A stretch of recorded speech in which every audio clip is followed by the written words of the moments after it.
bin Asy-Syahid Abu Muhammad Habib bin Asy-Syahid Al-Basri, wafat tahun 145 Hijriah.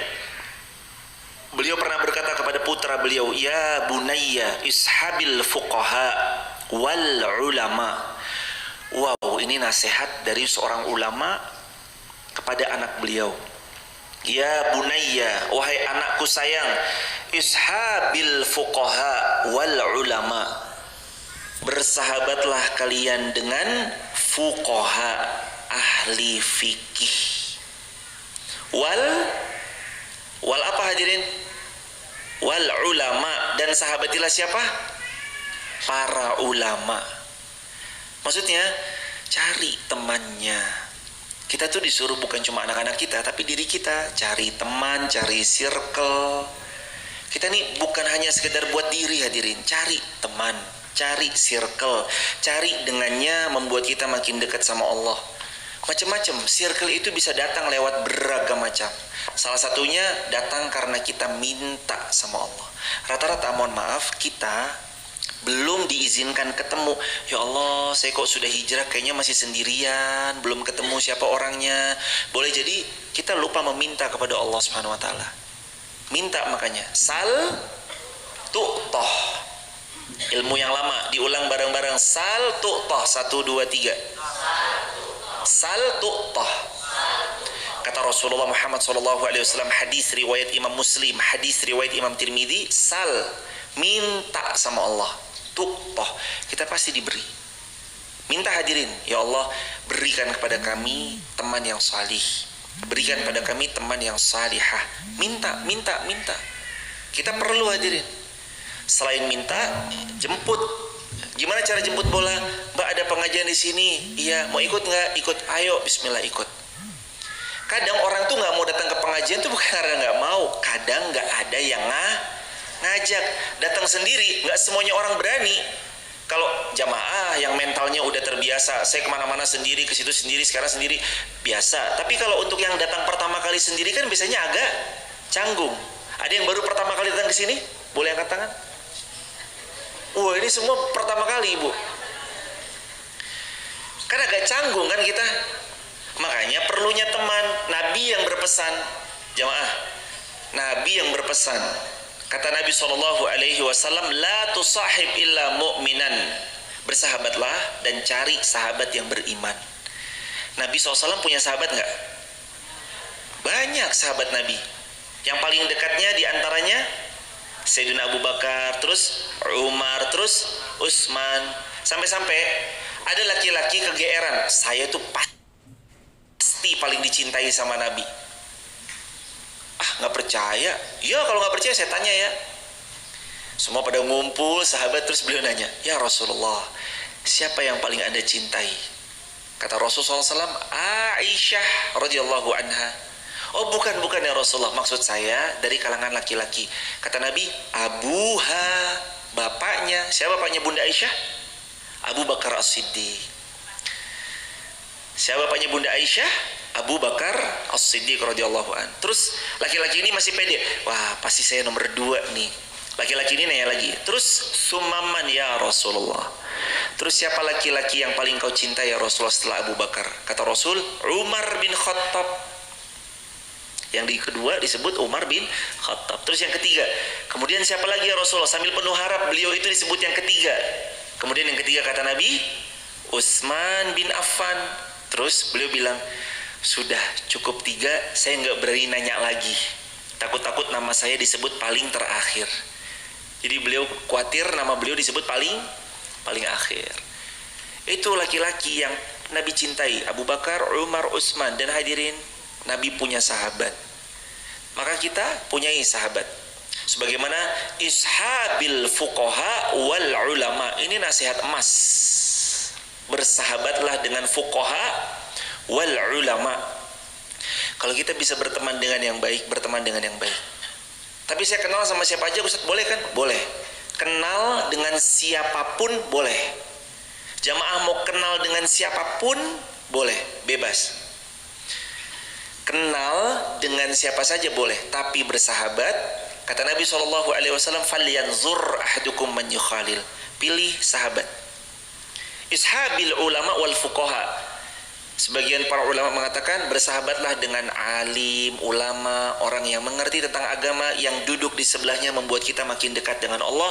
Ketemu, pegang erat, genggam erat, jangan lepaskan, bersahabat sampai syurganya Allah. Kelak insya Allah kita bersahabat. Karena kata Nabi, ada orang yang bermusuhan. Lalu Nabi SAW menukil ayat, salah satu ayatnya adalah ayat yang bunyinya Al-akhillau yawma idzim ba'duhum li ba'din adu illal muttaqin.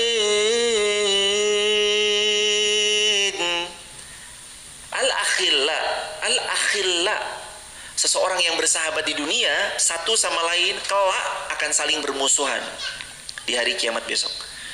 Illal muttaqin, kecuali orang yang bertakwa. Dia berteman karena Allah, berpisah karena Allah, bertemu karena Allah. Itu hadirin. Illal muttaqin. Jadi kalau kita persahabatannya sekarang dijalin karena iman, karena takwa, cenderung awet ketimbang persahabatan yang hanya sekedar karena kesamaan hobi, kesamaan warna favorit, kesamaan kendaraan dengan cc tertentu, kesamaan brand sepeda motor tertentu. Yang lebih awet persaudaraan yang dibangun sebab iman. Makanya kita bangun iman. Ishabil fuqaha wal ulama. Sahabatilah orang yang ahli fiqih dan orang yang ulama. Wa ta'allam minhum. Pesan berikutnya apa? Belajarlah dari mereka. Wa khud min adabihim, dan ambillah adab-adab mereka. Jamaah yang dimuliakan Allah, kita belajar di sini kan 1 jam. Tapi sebenarnya jamaah nanti akan belajar lebih banyak kalau jamaah menemani ustazahnya, ustadznya. Maka alhamdulillah sekarang ustadz-ustazah luar biasa bertambah banyak Wonosobo, dan termasuk kegembiraan yang luar biasa pada kami. Alhamdulillah kita dititipi lagi sama Allah saudara baru, Ustadz Jihad dari Universitas Islam Madinah. Orang Wonosobo tuh banyak yang kuliah di Madinah, tapi setelah kuliah di Madinah rata-rata tinggalnya bukan di Wonosobo. Ustadz Jihad orang Bogor, alhamdulillah sekarang nampu di Wonosobo. Alhamdulillah rezeki dari Allah. Mudah-mudahan besok lebih banyak lagi alumni Madinah, Yaman, Mesir yang mau sama-sama meneteskan ilmunya di tanah kita tercinta Wonosobo ini. Kan kebaikan buat kita bersama. Ada yang kayak gini kan sejam 2 jam dapat ilmu, iya, tapi ada yang lebih daripada itu saat kita bermuamalah, safar bareng beliau. Alhamdulillah nanti kita banyak bertemu dengan segala kebaikannya. Fa inna dzalika ahabbu ilayya min katsirin minal hadis. Yang demikian itu lebih aku sukai daripada banyak hadis. Ini tentu pendapatnya Al-Habib bin Asy-Syahid, yang mana beliau memberitahu memang teman bergaul itu seberpengaruh itu. Jamaah, coba deh jamaah kira-kira duduk aja bersama seseorang yang kalau beliau lepas sholat baca Quran, yang kalau beliau lepas sholat biasanya sholat sunnah. Kita jarang baca Quran dan jarang sholat sunnah. Ketika ada di satu tempat pada sholat baca Quran, pada sholat sunnah, kira-kira kita ikut sholat sunnah dan baca Quran enggak? Ikut. Seseorang itu mencocoki sahabat dekatnya. Itu kan kata Nabi, almar'u ala dini khalilihi. Seseorang itu mencocoki kebiasaan din. Almar'u, seseorang itu ala din, di atas agama, khalilih, teman dekatnya. Maka coba di cross check siapa 5 circle terdekat kita, kurang lebih mirip-mirip kita dengan kebiasaan-kebiasaan itu. Mereka yang mohon maaf, kadang-kadang ninggalin sholat, mudah mengajak kita untuk sama-sama ninggalin sholat. Mereka yang terbiasa dekat, jaga sholat, mudah juga ngajak kita untuk menjaga sholat. Makanya percis pesannya ini, bersahabatlah dengan orang salih. Karena duduk bersama mereka itu bisa lebih powerful. Bisa lebih powerful karena kesolehan itu menular. Bukan cuma ngantuk doang yang nular ya jemaah. Ngantuk, pedes banget nih mata Ustadz, ya Allah. Bukan cuma ngantuk doang yang nular, tapi kesalihan juga menular. Ya bunayya, la anta 'allama baban minal adab ahabbu ilayya min an tata'allama sab'ina baban min abwabil ilm. Sebagian ulama mengatakan kepada anaknya, wahai anakku, aku lebih menyukai kamu belajar adab daripada kamu punya ilmu tapi miskin adab. Ini kalau cuma dihadapkan dua pilihan. Satu, berilmu tidak beradab. Dua, beradab belum berilmu. Pilih mana kira-kira? Nggak ada pilihan yang ketiga. Yang pertama atau yang kedua? Beradab belum berilmu. Saya kasih tahu alasannya. Kenapa kok lebih baik orang yang beradab meski belum berilmu ketimbang berilmu tapi minim adab? Jawabannya, karena sesiapa yang dia sudah punya pondasi adabnya, meskipun ilmunya minim, mudah untuk dia kita beri stimulan atau kita kasih semangat untuk belajar dan menambah ilmunya. Sedangkan kadang orang yang sudah berilmu tapi minim adab, dengan keilmuannya potensi akan congkak, sombongnya itu tinggi sehingga dia mudah merendahkan orang lain. Dan rata-rata yang pertama ini, yang kayak gini nih, yang tinggi ilmunya tapi tidak beradab, tidak akan bisa terhias dari ilmunya. Yang menghiasinya itu nggak akan jadi karena dia minim dari adabnya. Makanya nanti kami mendoakan juga, ini mumpung di majelis ilmu yang mulia, doa mustajab karena malaikat menaungi kita di majelis ilmu ini walau tak terlihat. Mudah-mudahan kalau ada yang belum menikah, Allah mudahkan segera menikah. Amin ya rabbal alamin. Yang penting yang amin tadi yang belum menikah ya jemaah. Jadi gini hadirin, nah ini mendoakan, kan mendoakan orang lain boleh. Tapi begini, kalau ada mbak-mbak yang hadir belum menikah, pilihannya dua. Ustadz, ini laki-lakinya akhlaknya baik sekali, tapi secara ilmu belum banyak. Yang satu ilmunya tinggi sekali, tapi secara adab, akhlak beliau kasar Ustaz.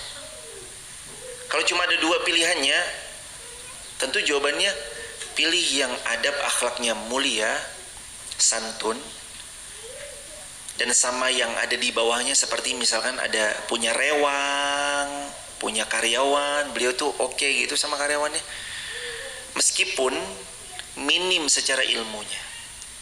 Karena ilmu bisa dicari bareng-bareng insya Allah biidznillah. Ketimbang yang sudah tinggi tapi minim, beliau malah kasar. Takut-takut dengan ilmunya, malah ilmunya dipakai untuk, mohon maaf, berbuat yang gak pantas sama istrinya. Tentu kalau bicara ideal, lebih baik lagi yang berilmu dan beradab. Itu yang paling ideal. Hadirin kembali dalam bahasan ini. Jadi belajar adab sangat ditekankan. Lalu Makhlad bin Al-Husain berkata kepada Ibnul Mubarak, nahnu ila kathirin minal adabi ahwaju minna ila kathirin minal hadis. Kita lebih memerlukan banyak adab dibanding banyak hadis tapi miskin adab. Makanya hadirin, kadang-kadang kita satu hadis yang sama kok dibacakan sama seseorang, jatuhnya adem, nenangin hati, muncul perasaan untuk timbul kasih sayang sesama muslim. Kok hadis yang sama dibawa misalkan seseorang yang berbeda, cenderung malah emosi, pengennya nyalah-nyalahin misalkan. Kok bisa ya? Jawabannya ternyata ada di sini. Salah satunya memang kita perlu untuk adab lebih banyak ketimbang kita hadis. Mohon maaf hadirin, bukan sebentar ya, jangan disalahfahami bahwa berarti nggak perlu. Bukan nggak perlu, bukan. Maksudnya tetap menghafal hadis itu perlu. Dan salah satu yang alhamdulillah ditargetkan di teman-teman di SHQ juga mentargetkan setahun 2 juz Al-Quran 100 hadis. Dan kemarin angkatan pertama dari 12 anak, alhamdulillah Allah izinkan setengah dari 12, 6 orang Allah beri kayak adab itu nanti menghiasi. Apa yang dihiasi? Ilmunya. Ilmu dihiasi dengan adab, powerful jemaah, ketimbang hanya sekedar ilmu yang tanpa adab. Kaifa syahwatuka lil adab? Qala asma' biharfi minhu mimma lam asma'hu fatawaddu a'dha'i anna laha asma'an tatana'amu bih. Seseorang pernah berkata kepada Imam Syafi'i rahimahullah, bagaimana keinginanmu kepada adab? Imam Syafi'i menjawab, aku mendengar satu huruf dari seseorang yang belum pernah aku dengar sebelumnya, lalu semua anggota tubuhku berharap memiliki pendengaran untuk menikmatinya.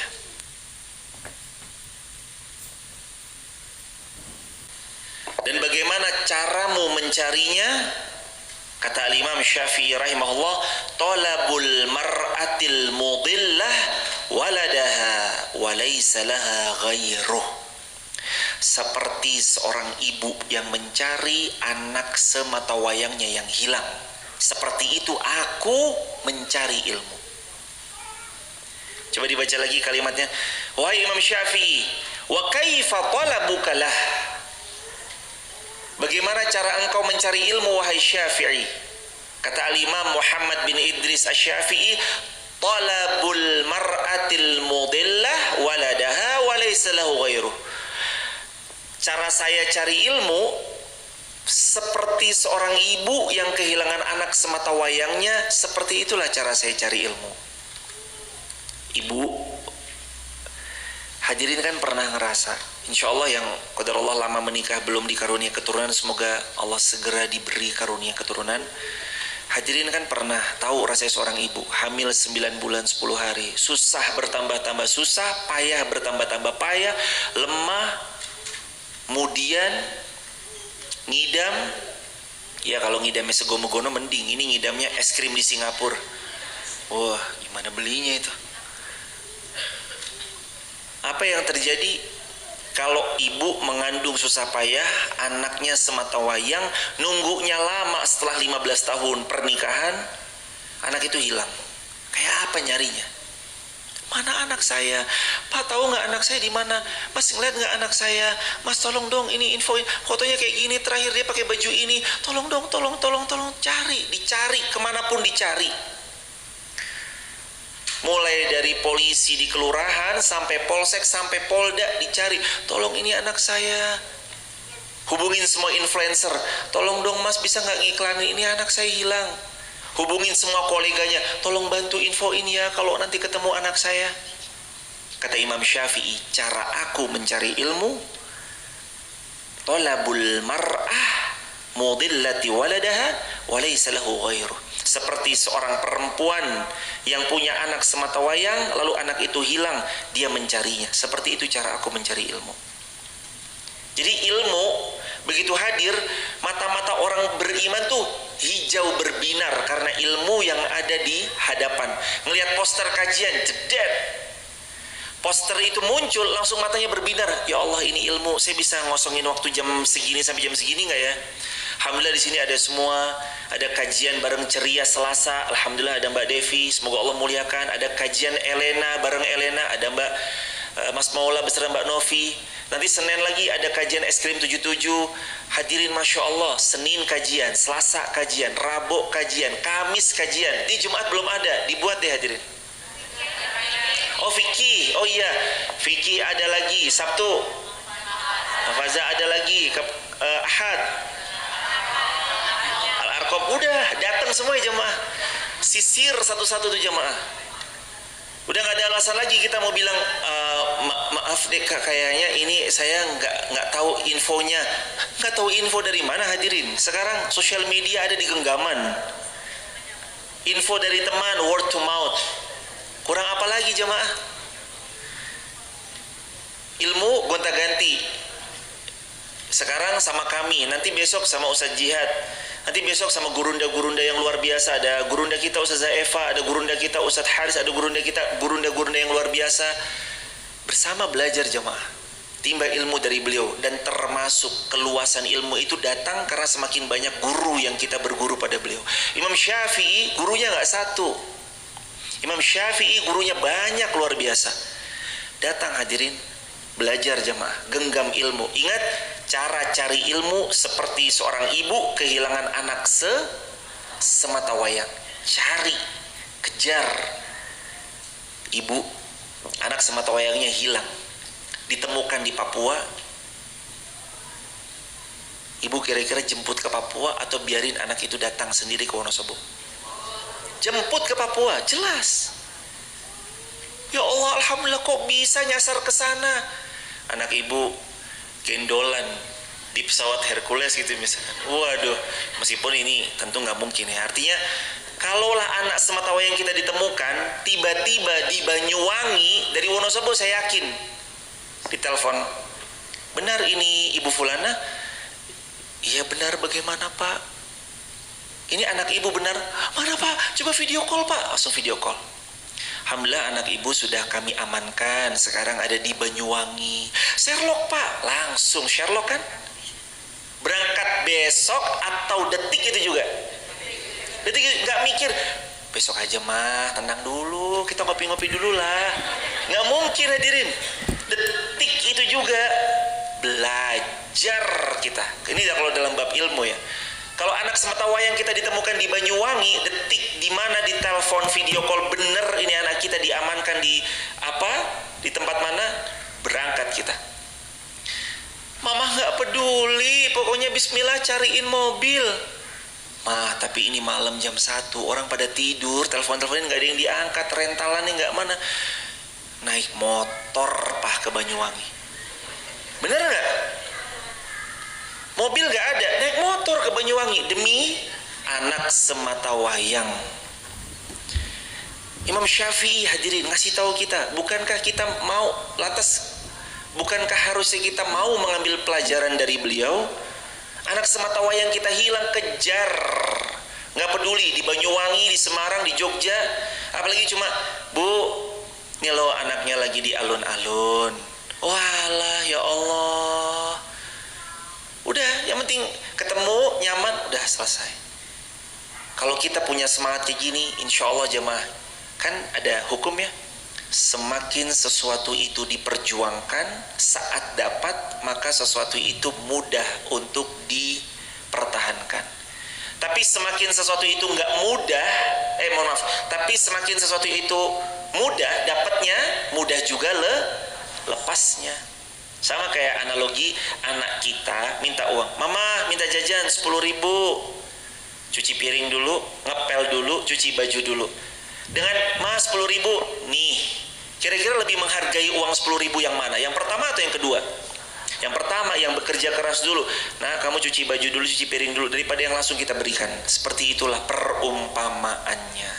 Begitu hadirin jamaah yang dimuliakan Allah Subhanahu wa taala. Jamaah mohon izinnya kalau jamaah merasa agak gak nyaman, mungkin karena saya ngeliat kayaknya udah, aduh sini punggungnya agak rasa, cari tembok aja jamaah, nggak apa-apa, nyandar di tembok hadirin, senyamannya aja hadirin. Masya Allah, seperti itu cara Imam Syafi'i mencari ilmu. Lalu buku ini disusun untuk menghadirkan alasan kenapa kita harus menuntut ilmu. Buku ini disusun agar supaya kita mencapai derajat titik keluhuran ilmu. Sementara simpul-simpul itu kadang pengetahuannya masih samar oleh sebagian kita, maka kita perterang dan perjelas. Maka aku tergugah oleh apa yang aku lihat berupa hajat kebutuhan para penuntut ilmu dan sulitnya pengulangan dalam mengarahkan mereka kepada ilmu. Bisa jadi karena rasa malu. Tuh salah satu faktornya tuh, halaman 4 bagian atas. Kenapa kita kadang gak dapat ilmu? Karena salah satunya faktornya rasa malu. Malu yang datang pertama sendirian, kadang malu, ya nanti di sana gimana ya, nanti gimana ya. Nggak usah malu hadirin, bismillah, datang, hadir, kita belajar. Sehingga ia menghalangi mereka untuk hadir. Bisa jadi yang kedua karena sikap keras yang membuat mereka menjauh. Nah ini juga jadi poin. Mudah-mudahan Allah izinkan kita lemah lembut. Jamaah juga minta tolong dengan hormat, dengan rendah hati. Nanti kalau ada yang baru ngaji, jangan dikerasin, jangan disinisin. Lagi pisan yo ngaji yo. Gitu ya, misalkan ya. Jangan, baru ngaji pertama kali ya, sungkem dulu sama senior. Jangan gitu juga hadirin. Pokoknya pelan-pelan kita bersama di sini, dan nggak usah khawatir ya jamaah. Mungkin ada yang belum berhijab, nggak apa-apa, datang aja. Ada yang belum berhijab, ada yang mungkin masih berproses, nggak apa-apa, datang aja. Teman-teman yang di TikTok, YouTube, Instagram, kalau mau datang aja, nggak apa-apa. Walaupun masih berproses, kita semuanya kok sama ya jamaah. Kita semuanya itu kan ya sama, masih sama-sama berproses. Nggak ada lah yang udah fix akan masuk surganya Allah, kan belum ada. Karena kita semua masih sama-sama on the way, proses pulang. Hari ini yang kita lihat buruk, belum tentu akhir wafatnya buruk. Boleh jadi sebelum wafat beliau bertobat. Hari ini kita yang berproses baik, belum tentu nanti matinya juga baik. Bisa jadi pas lagi jelang-jelang wafatnya, pas lagi males, futur, na'udzubillahi min dzalik. Makanya kita perlu istiqomah nih kayak gini. Senin ngaji, Selasa ngaji, Rabu ngaji, Kamis ngaji, Jumat ngaji, Sabtu Ahad, Sabtu ngaji, Ahad ngaji. Jangan ada libur. Karena ingat kata Nabi, mengaji itu setiap hari atau sebulan sekali? Setiap hari. Barakallahu fikum. Next sedikit. Next, aku tergugah. Penulis mengatakan, Imam Badruddin Ibnu Jamaah, aku tergugah untuk menulis buku ringkas ini dalam rangka mengingatkan seorang ulama tentang apa yang diamanahkan kepadanya, membangunkan penuntut ilmu terhadap apa yang menjadi kewajibannya, adab-adab yang sepatutnya dipegang bersama oleh ulama dan penuntut ilmu, apa yang patut dijalani dalam interaksi dengan buku-buku, kemudian adab untuk siapa yang tinggal di asrama madrasah baik senior atau junior, karena ia adalah rumah bagi para penuntut ilmu di zaman ini secara umum. Jadi buku ini nanti mengajak kita untuk menjadi penuntut ilmu, semangat cari ilmu, tahu keutamaan kemuliaan ilmu, yang nanti kalau ibunya berilmu, mau nggak mau deh hadirin, ilmu itu nanti akan nular kepada buah hatinya, insya Allah. Aku mengumpulkan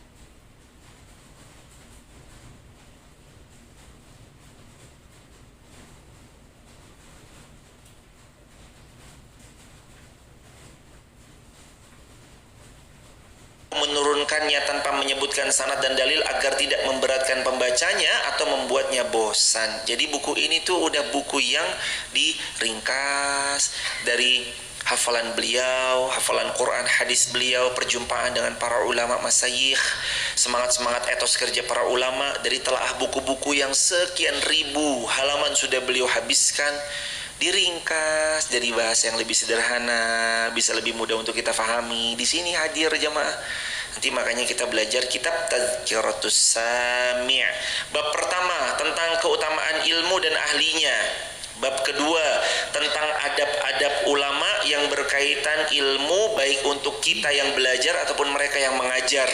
Bab ketiga tentang adab pencari ilmu. Bab keempat tentang adab interaksi dengan buku dan ilmu. Bab yang kelima tentang adab siapa yang tinggal bersama ilmu, baik seperti di madrasah, asrama atau yang semisalnya. Nama buku ini Tazkiratus Sami' wal Mutakallim fil Adabil Alim wal Muta'allim. Pengingat bagi mereka-mereka sami' yang mendengar, wal mutakallim, dan bagi para pembicara, fi adabil alim wal muta'allim, dan adab-adab bagi para penuntut ilmu dan yang mengajarkan ilmu. Alhamdulillah, itu muqaddimah. Baru muqaddimah. Baru muqaddimahnya udah sejam jamaah. Baru masuk ke bab yang pertama. Sampai sini ada yang mau didiskusikan? Silakan. Alhamdulillah nggak ada, berarti sudah saking fahamnya. Silakan hadirin, boleh hadirin, boleh, silakan. Waalaikumsalam warahmatullahi wabarakatuh. Hadirin. Jazakumullah. Ibu siapa mau izin ibu? Ibu Surya dari Kayu Giang. Kayu Giang itu sebelah mana ibu mau izin? Oh, Garung. Yang Dauhan itu? Dauhan pak? Wih, jauh sekali ibu. Ibu sehat ibu, pak sehat. Semoga Allah mudahin semua urusannya, bapak ibu berkah. Terima kasih hadirin. Tadi dari ibu Ibu Surya dari Kayu Giang. Semoga Allah memuliakan ibu, bapak, sekeluarga besar dan seluruh hadirin yang hadir secara offline di Masjid Maf dan semua jamaah online juga dimuliakan Allah.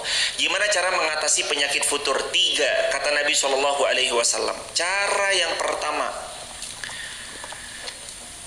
Cara yang pertama mengobati penyakit futur, kata baginda SAW, al-imanu yazid wa yantaqis. Iman itu naik dan turun. Prinsip Nabi yang pertama, yazidu bitta'ah. Dekatkan diri kita dengan ketaatan, maka penyakit futur itu perlahan terkikis. Yang pertama. Yang kedua, wa yantaqisu bil ma'siyah. Kita dibuat malas karena kita bermaksiat. Maka kata Nabi berdasarkan hadis itu, yantaqis bil ma'siyah, jauh-jauhkan diri kita dari maksiat. Kalau pas lagi futur, jauhkan diri dari maksiat. Yang terakhir, yang ketiga, supaya kita nggak futur, cari circle yang salih, sahabat yang salih, lingkungan yang salih. Karena lingkungan cukup berdampak. Saya izin menambahkan selain dari 3 ini. Yang keempat, paksakan. Paksain bangun malam, paksain bangun subuh, paksain ngaji, paksain live streaming meskipun agak-agak ngantuk, paksain untuk hadir di kajian meskipun kita tahu bensin kita lagi tiris. Hadir jemaah. Itu caranya supaya kita istiqomah sampai mudah-mudahan besok kita husnul khatimah. Begitu caranya menjawab dari pertanyaan ibu dari Jazakumullah khairan hasira. Wa jazakumullah khairan jaza. Ada lagi hadirin silakan. Ayahanda boleh? Alhamdulillah. Mewujud soal? Baik. Kalau tidak ada, gantian saya yang bertanya. Bagaimana cara Imam Syafi'i belajar dan menuntut ilmu? Boleh angkat tangan? Caranya? Boleh ayahanda, silakan ayahanda.